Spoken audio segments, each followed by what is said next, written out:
ছেলে হওয়া এত সহজ না, অনেক কিছু ঘুরে আমাদের মাথায়। সব তো তোমার বইলা বোঝানো যাবে না, তারপরও কিছু বলি শোনো। আমরা ছেলেরা বউর সামনে মার সাথে ভালো করে কথা বললে মারা চলে থাকা সন্তান, আবার মার সামনে বউর সাথে ভালো করে কথা বললে বউর গোলাম। নিজের ছেলে মেয়েদের যদি মারি আমাদের দয়া মায়া নাই, আর ওই ছেলে মেয়েদের যদি কিছু না বলি আশকারা দিতেছি। নিজের বউরে দিয়া যদি জব করাই সেই ক্ষেত্রে আমি বউর কামাই খাই, আর যদি বউরে দিয়া জব না করাই আমি সন্দেহ করি।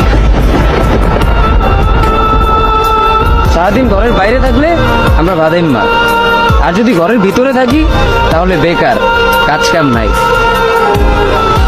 আর এই তোমাদের মেয়েদের গায়ে যদি আমরা ভুলেও টাচ করি না আমরা নির্যাতক, আর যদি তোমরা মেয়েরা আমাদের গায়ে হাত তুলো আমরা কাপুরুষ। আর একটা ছেলে কি বা করে পুরো লাইফে নিজের জন্য? মার ওষুধের থেকে শুরু করে বউ বাচ্চার প্রত্যেকটা শখ পালন করার দায়িত্ব একটা পুরুষের। কিন্তু কি লাভ এত কিছু কইরা? দিন শেষে একটা ভুল করলেই সবাই ভুলা যায় যে কে কি করছে তার জন্য।